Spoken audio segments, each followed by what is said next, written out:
कांग्रेस महासचिव और छत्तीसगढ़ मामलों के प्रभारी पीएल पूनिया इस वक्त हमारे साथ हैं। पीएल पूनिया साहब, जिस तरीके से लिस्ट आई है राज्यसभा उम्मीदवारों की, कई नाम चौंकाते हैं और छत्तीसगढ़ की बात करें 2023 में चुनाव होने हैं, जो दो नाम दिए गए हैं दोनों भारी हैं, ये कहकर यहाँ पर कुछ सवाल भी उठाए गए हैं। देखिए, राज्यसभा के चुनाव का जहाँ तक सवाल है, ये कांग्रेस प्रेसिडेंट का विशेष अधिकार है।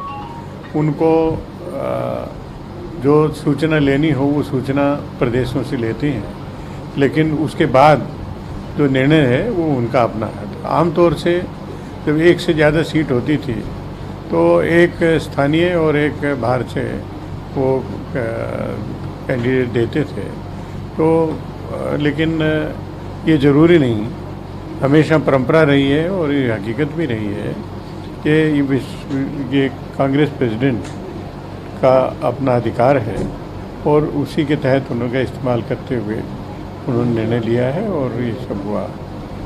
लेकिन ये भी कहा जा रहा है कि कई दिग्गज नेताओं को दरकिनार कर दिया गया और उसमें कई नेताओं के नाम गिनाए जा रहे हैं। आपको लगता है संतुलन नहीं बन पाया, सीटें कम थी, उस वजह से ये असर देखने को मिला है? देखिए, सीटें बहुत कम होती हैं राज्यसभा में, 2 सीटें हैं और चाहने वाले सैकड़ों की संख्या, जो कांग्रेस प्रेसिडेंट को भी दरख्वास्त दी हैं, मुझे भी दी हैं, प्रदेश स्तर पर चीफ मिनिस्टर और प्रदेश अध्यक्ष को भी दी हैं कि हम राज्यसभा को दावेदारी करते हैं, राज्यसभा के हमको टिकट दिया जाए, हमें राज्यसभा का सदस्य बनाया जाए। लेकिन ये तो सीमित, क्योंकि संख्या होने की वजह से हर एक को लगेगा कि मुझे नहीं हुआ, जिसका नहीं हुआ वो अपने आप को उपेक्षित अगर महसूस करता है तो उसमें क्या किया जाए। इस टीम को कैसे देखते हैं जो राज्यसभा के उम्मीदवारों के नामों का ऐलान हुआ है, 10 नामों का ऐलान हुआ है, और जो कोशिश की गई है, क्या मैसेज दिया गया है इस टीम के जरिए?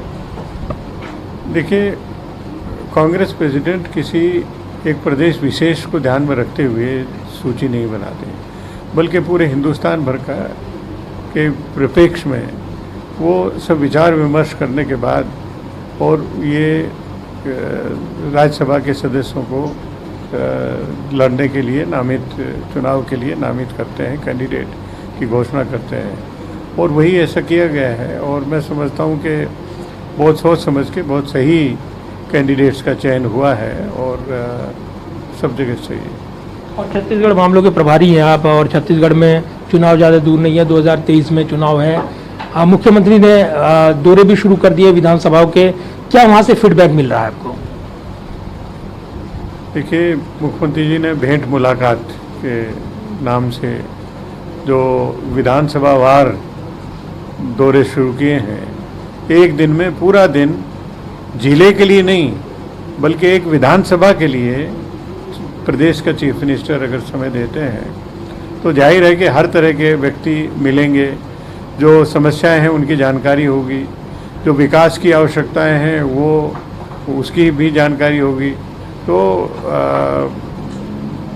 बहुत महत्वपूर्ण ये काम है और लोगों को लगेगा कि प्रदेश का मुखिया, सरकार का मुखिया हमारे पास पहुंचा है, हमारी विधानसभा में पहुंचा है, तो हमारे सब संकट दूर होंगे, हमारी सब समस्याओं का समाधान होगा। तो ये बहुत बड़ी बात है। धन्यवाद बात करने के लिए। और पीएल पूनिया बता रहे थे राज्यसभा में जिस तरीके से उम्मीदवारों के नाम का ऐलान हुआ, साथ ही छत्तीसगढ़ में जिस तरीके से आगे की योजनाएं हैं और जो काम किया जा रहा है, फोकस किया जा रहा है, किस तरीके से पार्टी वहाँ चुनाव की तैयारी कर रही है, उस विजन को पेश कर रहे थे। तो राज्यसभा चुनाव काफ़ी बड़ा मुकाबला माना जा रहा है और ऐसे में तमाम नेताओं की उम्मीदें पूरी नहीं हो सकती थी, सीटें कम थी, ऐसे में उम्मीदवारों का चयन किया गया है। इसको इस नज़रिए से देखा जाना चाहिए। कैमरामैन पवन शर्मा के साथ प्रदीप कुमार, टोटल न्यूज़ दिल्ली।